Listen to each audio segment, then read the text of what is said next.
All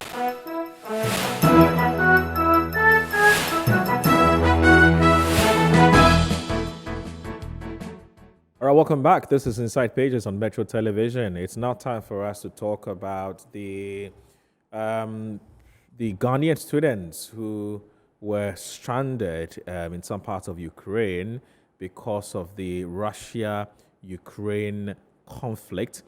The government, of course, through the Foreign Affairs Ministry, has been able to evacuate some of them. So far, 17 came sometime early this week, and just yesterday we had, I think, about an additional 24 or so 17 plus 24. Out of some 527 Ghanaians who left, some of whom are students.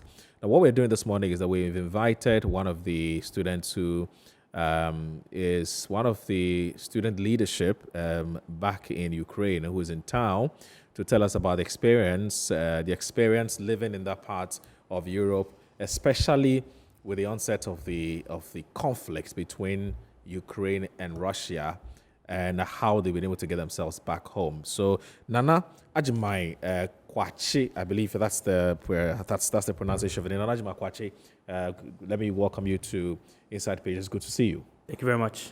Now, Nana Agyemang Kwakye is the NUGS president for Chernivtsi. I hope I got the pronunciation right. Chernivtsi. Yeah. Chernivtsi. I see. Do you speak their language? Yeah, I know. What language do they speak? Ukrainian. They speak Ukrainian? Ukrainian language. Ukrainian language? Yeah.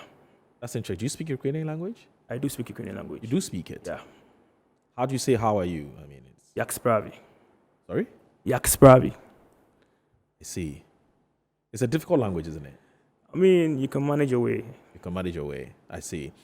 How long have you... So when did you come down, first of all? You came on the 1st Tuesday. of March, yeah. The 1st of March. Okay, via which flight? Qatar, yeah. Qatar Airways. Okay. Before we talk about how you got here, what were you doing in Ukraine? You studied medicine, law? What were you doing So there? I'm a medical student in my 5th year. Oh, you're a medical student in your 5th year? Oh, that's interesting. How many years do you do in Ukraine? 5. You do 5 years? Yeah. So you're almost done? Almost done, a year more. Oh, a year more. Oh, that's interesting. What is it that make people choose Ukraine over, say, some other European country? Because I know a lot of people who are in Ukraine studying medicine. For me, I think that I know a lot of doctors who have studied in Ukraine and come back successfully. Okay. And also, I mean, expenditure-wise, it's much way cheaper. Really? Yeah. And You mean it's cheaper to study medicine in Ukraine compared compared to it is to other European countries, Yeah. but not to Ghana? I mean, before I left in 2017, we shared, almost a common tuition fees for medical students in Ghana. Okay. But due to the dollar rate, I mean, it's much more expensive than Ghana now. Oh, I see. That's interesting. Yeah. So you've been in Ukraine for the past, more than 4 years. You have 1 more year to finish. Yeah. And then this whole Russia-Ukraine. So tell me, were you keenly following what was happening with Russia and Ukraine? Were you even interested? Were you monitoring, for instance, the media, social media, and so on? And at what point did you tell yourselves that, look, when I look at the way things are going, I need to go back home? Tell us about the story. I mean, because of academics and school-wise, I off all my social media. But I had a roommate who was keenly and constantly following. My vice president was also keenly following with our general secretary. So every information I got concerning the news was from them. And also my dad was also feeding me with information. Okay. So on the 24th, we heard that there was an invasion in Kyiv. So, I mean, we spoke to ourselves and told ourselves that we need to come home the following day. So that was when we actually decided to move. How far is Kyiv from where you lived? I think by bus, 9-10 hours. By train, 12-13 hours. Wow, that's interesting. Now, we'll put a report together. Let's watch this. Then when we come back, we'll continue with our conversation with Nana Agyemang Kwakye, who is a Ghanaian studying medicine in Ukraine, but is back home because of the war situation ongoing in that country. Let's watch this report. In all, 16 Ghanaian students arrived on a Qatar Airways Boeing 7879 Dreamliner, while one arrived on a Turkish airline. Receiving the students, a Deputy Minister of Foreign Affairs and Regional Integration, Kweku Aprentum Sapong, assured them of government's resolve to fly home other Ghanaians yet to be evacuated from Ukraine. We understand there are about 500 of our compatriots who've managed to cross from Ukraine to the other neighboring countries. The government has laid plans to evacuate every student or every Ghanaian who is prepared and ready to come home. We have liaised very well with Qatar Airways and Turkish Airlines, and they have agreed that any Ghanaian who has crossed to any of these countries where they do fly will be flown home within the next couple of days. President of NUGS-Ukraine, Nana Agyemang Kwakye, thanked government for its efforts, culminating in their safe arrival back home. I've studied for 5 years in Ukraine, and this is quite unfortunate we have to come home. But I want to first of all thank the Almighty God, also thank the government of Ghana, thank the various ambassadors, thank the ministry, and also reassure parents that their children will be back home. Siblings should be calm, friends should be calm. The government is doing its possible best to make us all come back home. Some of the students shared some chilling experiences. The vehicles were not moving, no vehicles moving, so we had to walk. And then when we got to the border, it was a whole lot of issues because Ukrainians are also running, Ghanaians, Africans, all other countries. So we were able to cross. I crossed around 1 a.m. The rest crossed the next day, like in the morning. Yeah, and then finally we went to Romania. Romania was very good to us. They accommodated us. I didn't even spend $1 in Romania. Everything was free, transport and everything. And so now I've not spent any dollar. Everything has been free. I'll wait for the government to say something about it, but I want to go back to Ukraine because I'm in free PA and I've not completed. I want to get my certificate. You're not scared of going back? No, no. Major Dr. Ebenezer Kwakye Agyemang, a retired soldier and father of Nana Agyemang, spoke to Metro News about how he had to walk his son through the rudiments of war to ensure his safety. War may be started with a certain note, but you may not know when it's going to end, and sometimes you cannot define the impact of the issue that will come to play. So I was very, very anxious, and what I needed to do was first to reassure him and also communicate same to his colleagues. And I was trying to guide him through the things that he was supposed to do and ensuring that at the end of the day, his safety and security is the priority. So we're very anxious, praying that they get any exit for them to leave Ukraine and arrange for any aircraft to come home. And thankfully we heard that the government has gone to their aid and they are here with us. So we are very, very happy. The parents and guardians were happy to reunite with their wards.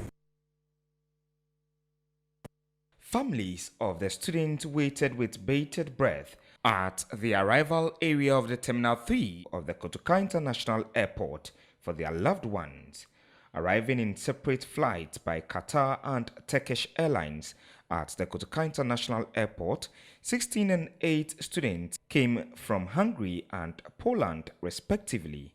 The Deputy Minister for Foreign Affairs and Regional Integration, Kweku Amprachum Sapong, who received them, revealed the government of Hungary has agreed to accept Ghanaian students who want to continue their education in the country. The government of Hungary has agreed to take those of you who will be prepared to transfer to universities or to continue your education in Hungary, and they are prepared to match whatever facilities, whatever financial assistance or financial fees that you were paying in Hungary. He added the Russian government has agreed to allow for the evacuation of Ghanaians stuck in Sumy, where the bombardment of Russia keeps nearing. After lobbying the Russian authorities and the president, using various avenues through the EU and the AU, President Putin has finally come out to say that they are going to open a safe passage for our students and citizens who are caught up in Sumy, Kharkiv, and the other areas. Prince Tete, a final year student studying medicine in Ukraine, said he watched his friends collapse and die of starvation, fleeing the war in Ukraine to Poland. Some of us spent 5 days walking, no food, no water. And it was also snowing. Watching your friends collapse or pass out in front of you was really bad. Most of my friends lost their life all because of this thing. Speaking on behalf of the other student, Amobi Edujemfi said they need psychological help to deal with the racism and trauma they have been through. It's not just about coming home. Our psychological health is also very important to us, because now we are home and we are almost experiencing PTSD because there is a lot going on. People are dying. Like, that is what our friends are, like, people are dying. People are helpless. People have nowhere to go. Like, we lost everything. We could barely pack anything. The Ministry of Foreign Affairs and Regional Integration has assured that arrangements are being put in place to provide the needed psychological support for the student. All right, so that was the reports we put together. The report about the arrival of the Ghanaians who were obviously stranded in Ukraine, but the government is ready to bring them down to Ghana, and 17 of them arrived on Tuesday, I believe, 17, and then 24 arrived yesterday as well. Fortunately, I have one of them in the studio. He's actually one of the persons who arrived in the first batch. That's Agyemang Kwakye. You also saw his dad, an excited dad who was thanking the government for bringing or for evacuating them. Now, there's something I wanted to ask you even before we talk about what exactly happened. Now, somebody like you, now you came, you were part of the 17 that came down. Mm-hmm. Were you, are you on scholarship or you're being taken care of by your parents? 100% fully funded by my parents. Oh, 100% fully funded by your parents? Yeah. Okay. When you went to Ukraine, did you register with the embassy, Ghanaian embassy? Yeah, there? I mean, the Ministry of Foreign Affairs was aware. We got affidavits from them. We got approval from them before we left. Okay. And even at the airport, we filled document that we are leaving to study. So everything was, I mean, with them, yeah, I'm sure. Okay. Because one of the things that Shadia Yokobotri raised, she's the Minister of Foreign Affairs, was that when Ghanaians travel abroad to go for higher education, for whatever it is, they do not go to the embassies to register that they are in town. So that when something like this happens, you can easily be located and assisted. And that's what I was asking whether you. I think the issue with Ukraine is that we do not have embassy in Ukraine. So what do we have? We have a consulate? We have a consular. I mean, yeah. But it's not, I don't know. It's not effective. No, for me, it's not effective. It's not effective. Because I'm sure you didn't even know that we had a consulate. Yeah. Right. We knew him, but I mean, I got to know him after a few years of staying. Somebody who actually wants me to find out from you that as the NUGS president for Chernihiv, how many students are we looking at in that particular town? So for Chernihiv, 37 Ghanaians. About 37 Ghanaians? Yeah. Okay. All of them studying medicine? I mean, most of them. Two are in National University for Engineering, and then the rest are in Medical University. All right. So let's come back to how you decided finally that you wanted to go back home. You're saying that you had a friend, a roommate, who was following keenly what was happening in Ukraine, the bombings and so on. And it was like, look, from what he is monitoring, he thinks that you guys should go back home. What was your first point of call? Did you call your parents, or you decided to get in touch with the consulate or anybody you knew in Ukraine? What was the first thing you did? I think prior to the invasion, we've had conversations with the government. We've had conversations with the NUGS presidency, with our members. So we were actually preaching calmness, and if you have the money, you can purchase a flight and move back home.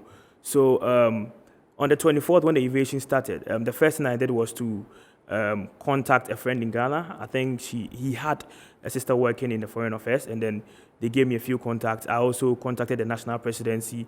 We engaged the government. We engaged our university as well.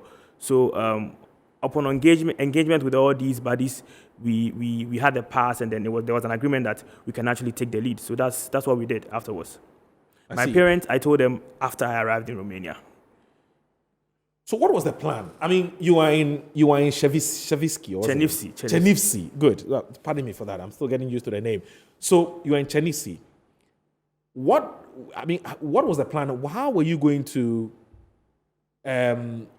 help yourself out of the situation? I mean, you've gotten in touch with a few people who you believe could help you, but what did you do next? I mean, you moved to a nearby town. You asked a few friends to come together. What did you guys do? So for all the NUGS platform, for all the NUGS, NUGS social media platforms, yes. Each local has a WhatsApp group and a Telegram page, so we communicate over there. Okay. So I informed my members after talking to my school, and then we had a pass from my school. I talked to them and told them that we are moving at 1 p.m. So I had sent my vice to looking for buses, and then he got one, hopefully, and then the bus said he would take us to the border. Oh, you mean from Shenifsi, you decided to put a few friends together, hire a bus, and go to the border? Yeah. Which border is that? The border between what? Romania, Chenivsi and Romania. Romania and Chenivsi. And how long is the distance? I mean, by car, 1.5 hours, you should be there. Okay.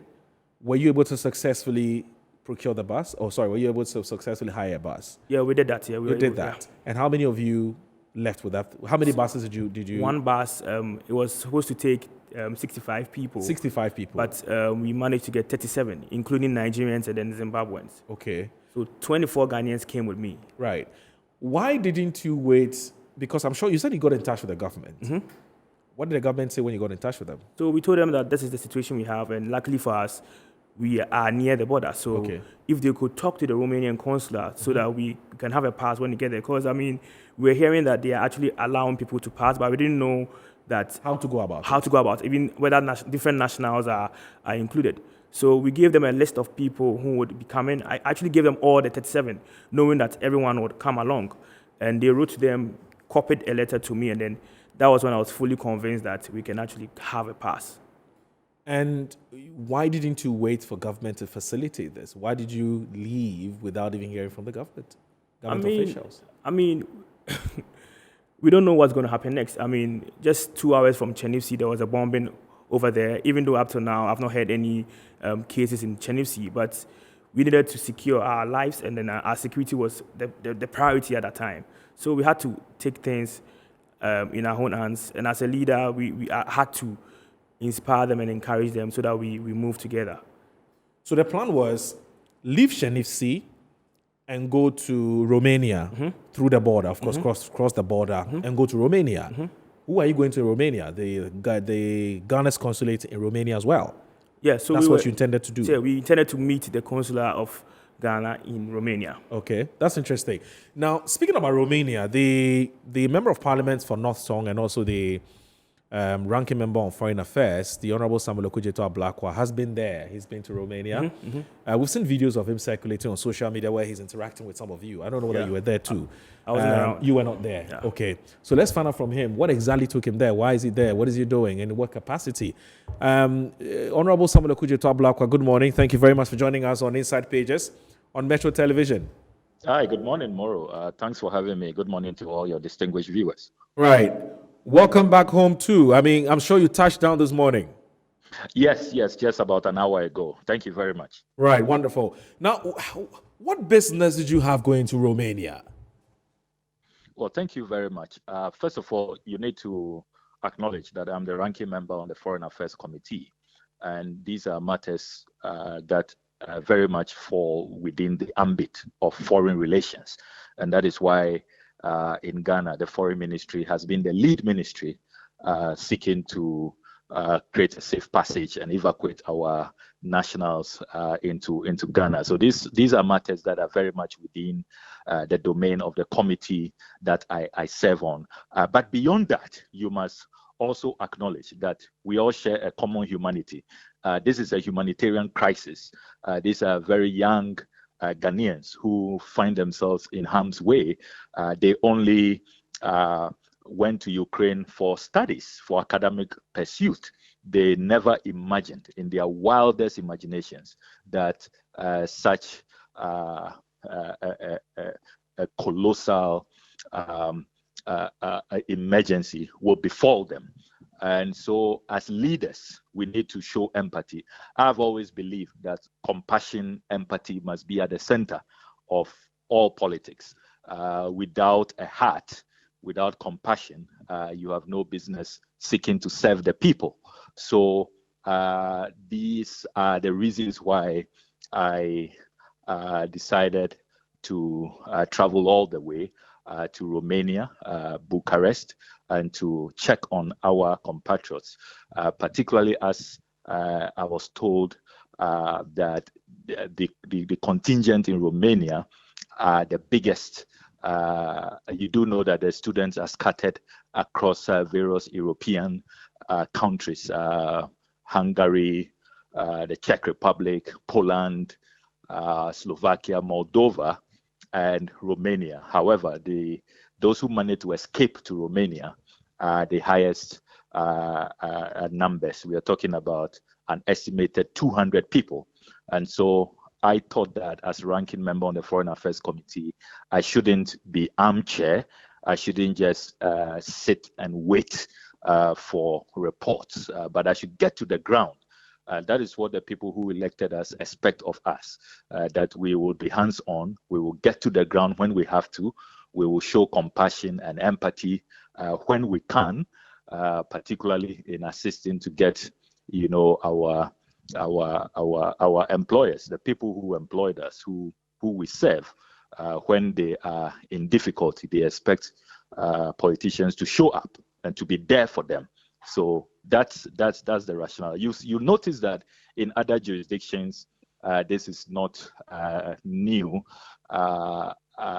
Senator John McCain, the late senator, was quite celebrated in the United States of America for these initiatives. He is always on the ground. You remember when America waged the so-called war on terror.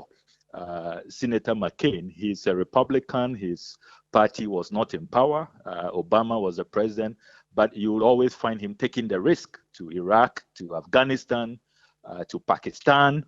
You see him engaging with the troops to hear from them directly, so that he can always collaborate, verify whether what he's being told by the executive is accurate. So yes, trust the executive, trust your colleagues on the other side, but verify and always show up, get to the ground when you can. And you have no idea what that does to people in distress. It lifts them up because, look, the psychological trauma alone, the nightmares, the flashbacks, if you listen to them, the ordeals, they will just be there and realize they are crying and all of that. It's so when they see leaders show up, they see a bipartisan effort, everybody is rallying behind them. I mean, you have no idea how therapeutic that is. And I saw it at first hand when, the students just kept thanking me for showing up. And I mean, at a point, if my image could get finished from all the selfies and pictures, suddenly they were joyous. We had a great lunch together, and it's been good. It's been very good. They see that all of us as leaders, as politicians in Ghana do care about their plight, and it's not as though they are on their own. So that's the rationale. See, so you would say that the main reason or your motive for traveling all the way to Romania to visit the students, or the objective has actually been met. Absolutely. Right. The objective has been met. Okay. The students were very, very happy. Right. I got to listen to them directly. And then I also made key observations, which I would not have known if I didn't go there. For example, I wouldn't have known that we couldn't erect a tent or a camp across the borders when they crossed. So they were virtually on their own. I wouldn't have known that it was only one consular official who was sent from Czech to the place. Though Mr. Tijani Abubakar did a yeoman's job, but one person coordinating, moving people to the hotels, assisting those who need medical attention, arranging tickets, trying to get them food, trying to settle them. I mean, this is not the kind of job that only one person should do. So it's one of the recommendations I'll be making when we meet the Foreign Affairs Committee, that embassies will have to take these matters a bit more serious. We could, if there are issues of staffing, particularly at the Czech embassy that has concurrent responsibility, couldn't we have pulled other, foreign service staff from other European capitals like Geneva, London, Moscow, Oslo, to all come on board to assist? And then I also noticed that as a country, we don't have an emergency response plan, so everybody knows what to do in times of emergency. It's one of the policies that I'll be pushing for us to have. We were also exposed the lack of a consular fund in our missions. So the missions are really under-resourced. When there are emergencies of this nature, they are not able to extend consular assistance because they do not have a consular fund. And for 4 years, at least, we have been advocating in Parliament that there's a need for that consular fund. The Auditor General has even said that you need that because sometimes embassies are forced to engage in misapplication of funds to extend consular assistance to distressed Ghanaians in their jurisdictions. So we need that consular fund. And then also I realized that when we have created a holding place for our nationals who will move from one disaster zone to, if you like, a temporary safe haven, we don't add, medical support, psychological support. And so the victims are just there. It's one of the shortcomings I have realized, and it's all contained in the recommendation. So these are key things that I wouldn't have known as ranking member on the Foreign Affairs Committee if I didn't go there. That is why, adopting a hands-on approach, taking the risk or making the effort to get to the ground is always helpful. And I'm grateful to God for traveling mercies that He was able to guide me to get to the location and to make these recommendations. There are some of the matters that I think that are a bit sensitive and quite at the strategic level that should not be discussed publicly. So when we get into close sitting at the Foreign Affairs Committee with the Foreign Ministry, I hope to bring these observations to bear, and I hope that they will be taken on board in good faith, and we can all improve on our systems. Because at this point, it's about a national response. It's about how Ghana responds to crisis. It's not about partisanship, and I hope that things will be seen within that light. Right. All right, the Honourable Samuel Agyemang Kwakye, I want to thank you very much for talking to us this morning on Inside Pages. Always a pleasure, Moro. That's the Honourable Samuel Agyemang Kwakye, the Member of Parliament for the North Tongue constituency and also the ranking member on Foreign Affairs. He's travelled all the way to Romania to see for himself the situation that the stranded students, Ghanaian students find themselves. He's back home. He touched down at the Kotoka International Airport, and we just spoke to him earlier. And he shared quite some interesting, revelations to us, isn't it? But let me come back in the house. I still have Nana Agyemang Kwakye here. Nana, we have the next 6 minutes to leave. So you left your hostel. That's a hostel, right? You left your hostel. You're going to the border, Ukraine-Romania border. You got there safely? Mm-hmm. You got there safely? Safely, yeah. Did you get any facilitation from government to be able to cross to Romania? From Cherniv to Romanian border, everything was sorted out by ourselves. Really? Yeah. I so think all this while you hadn't heard from the government officials? We've heard from them, and then they told us that if we can manage to cross, they will pick it up from there. So we managed to cross. So the government says, you try and get to Romania, and then we'll take it from there. Yeah. And when you go to Romania, how many days did you spend there? I think I arrived in Romania on 26th, and I left on the 1st. So I think 3 days. You stayed in Romania for about 3 days? Yeah. Where did you stay? Was it a hostel, somebody's house? So, I mean, after you cross the border, there are volunteers around, there are buses around that would be able to convey you. Were there Ghanaians there who met you? There were no Ghanaians there, or only foreigners. But I think with the help of the Church of Pentecost, we were able to secure a bus that was waiting for all Ghanaians and Nigerians and Zimbabweans to cross, and then if the bus is full, then we move. So I got there around 4, 5 a.m. in the morning. Wow. And the bus was waiting for me. So I just sat inside. I was actually the last person. So we sat inside, and then we moved to a neighboring city called Suchieva. From Suchieva, we spent, I think, 6 hours over there in a hotel, well-fed, well-accommodated, all by the Romanian government. Oh, I see. So from there, we moved to Bucharest. That's when I heard from Honorable Tijani, and then he said he would meet us at the airport. We waited for him for a few hours. He came around. We tried to get tickets. We didn't get, so we moved to a hotel, and then we lodged in for a day, and then we came home. And we're still talking about the 30-something students here?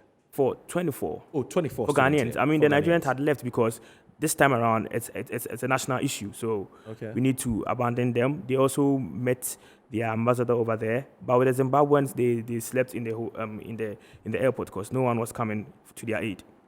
Were there any horrible scenes that you witnessed on your way from what's the name of the name of from where you were? This is Shanifsi. Shanifsi, yeah. Were there any horrible scenes, that anything interesting things that you observed that you want to share with us, even on your way to the border? I You saw some people walking? Yeah, I think for us, the very interesting thing I realized was the girls having cooking utensils and rice cookers in their luggages. I was thinking, why would they bring such things around? You mean even in distress situations, they're still carrying their cooking utensils with them. They never leave them behind. I was in shock. But then we the guys traveled light, so we exchanged luggages with the girls. We took their luggages and then they took ours. And then we were making fun of ourselves. We were laughing at each other to make the journey actually nice and then not see the stress ahead. We got to the border. I mean, the state has declared state of emergency. Military has taken over. Orders were clear. The charter, the children and women are the only ones who are supposed to pass through the gate. And then if you're a guy, you need to wait behind. So this was the order. We obeyed the order, and then we found our way. I mean, in Romania. I didn't realize anything bad. I think they were frustrated because the men had to stay behind and fight. Between the ages of, I think, 16 and 60 years, if you're a guy, you need to stay and then defend your nation. And they had families, so they brought their families around, and they voiced out that since they are staying behind, their families need to be safe before they can actually leave. So that was where there was a little bit of, miscommunication and then misunderstanding. But aside that, the military was fair to us, whether black or white. If it's time for you to go, you move. Was there anything like an attack on your bars, an attempted attack on your bars on your way to Romania? No. Was nothing They like were that? very helpful. I mean, they even guided us to the border. And when you get to the border, there were people actually. When you say who guided you to the border? I mean, the Ukrainians. The Ukrainians? Yeah, I mean, the indigents. They were very helpful throughout our journey. When you get to the border as well, they are sharing food, water, drinks. I mean, for free. Okay. They were very helpful. Oh, that's interesting. So you get to Romania, you're flown back to Ghana. You didn't leave anybody behind, at least as far as Shanifsi is concerned. We left a couple behind because. Why didn't you bring them? It's by your free will. They resisted to. They said they were not interested in coming. Yeah, they still wanted to stay behind. Yeah, and watch what's going to happen next because Shanifsi was very peaceful. Everything was moving on smoothly. So they decided to stay behind, and the reason being that, I mean, most were about to graduate 2 months to their graduation. So, I mean, they were a bit skeptical. If I come, would I go home? If I go home, would I get my set? Those kind of things. But for now, as I speak, everyone has left. Everyone. Was there any point where you were having second thoughts about coming home? Because you're also almost done with studies. Yeah. So, second thoughts. I mean, when we were there's a part of you that says go home. Mm-hmm. There's another part of you that says stay. Yeah, I think when we were in the bus, we sat in the bus for almost 2 hours without moving. Okay. And we decided to get down and then check for ourselves if the border is near. The driver lied to us that it was 30 minutes because he wanted to go back. So we asked a lady around. She told us it's almost 1.5 hours. She also said the same thing. So people were resistant to go when we told them that we need to trek. So at that point, I mean, I was tired at that point, but I needed to man up and take up the leadership mantle and be like, I mean, we said we are going, so we all have to move. I think that was when I had a little bit of 50-50 thoughts about going. I see. So you're back home now. What's been happening since you came back? So since I came back, my family's happy. I'm happy myself. But I mean, I can't celebrate full victory because there are other people also stuck in Sumi. I mean, quite a number of Ghanaians stuck in Sumi, where roads are blocked, railways are actually not working, people are not moving, people are not going out. So we need everyone safe before we can actually progress and see what's next for us. But for now, I'm a bit okay, but not all that okay, because I need my friends back home. You need your friends back home. Are you in touch with them? Yeah, I speak to them almost every day. How are they? Not good because lights are out in some part of the city. Most of them are in the bomb shelters. Food is in shortage. Funds, they are not getting enough funds. I saw that Mr. Easy had donated $1,000 to them, not through NUGS, but then to someone there personally to aid people. So I'm encouraging the singer, yeah, the singer. And I think the Minister of Foreign Affairs also donated money to them directly, but not through the NUGS accounts. So I think it's getting better. I hope it gets more better. I see. Interesting. Do you need any psychological help? For me, I'm strong. I am fit. Because I didn't witness any bombing. I didn't witness any casualty. So for we that we moved on the 25th, I think some might need, but I think most people need. Because in Romania, people came from Ternopil, from Venetia, and you could see they are mentally and psychologically drained. So that needs to also be checked, as the Honorable Okujoto Ablakwa has already said. Yeah. Thank you very much, Nana Agyemang, for accepting to be with us on Inside Pages. Thank you so very much. You're welcome back home. And are you hoping to go back to Ukraine if everything subsides? This will depend on my parents, the government of Ghana, government of Ukraine, our university, and ourselves. So, I mean, the best possible solution, we'll explore options and see what's best. Well, the Deputy Foreign Affairs Minister has given you one of the options. Said Hungary is ready to accept you guys to come and study there. Would you want to go to Hungary and continue with your studies? If it pans out to be what our school would allow us to do, I'll take the opportunity. You gladly take that opportunity. Yeah. You want to stay in Hungary? You've been there before? Not been there before, but I mean... It's a beautiful place, actually. To continue my studies, I would. All right, that's fine. Yeah. Thank you. Thank you very much. So Nana Agyemang is one of the students who was evacuated by the government of Ghana. They arrived at the Kotoka International Airport sometime, I think it was in the afternoon or in the morning. In the morning, yes. And he's been joining us to tell us about how the journey has been, leaving... what's the name of this? Shenevsi, to the Ukraine-Romania border, and flying back home. Well, it's been wonderful coming your way with another edition of Inside Pages Saturday morning. Thank you very much for watching. I also want to thank those of you who sent us WhatsApp messages. I'm grateful for that. Technical production, yeoman's job. My hardworking production team also done a yeoman's job. Have a great day. Thanks for watching Inside Pages. Bye-bye.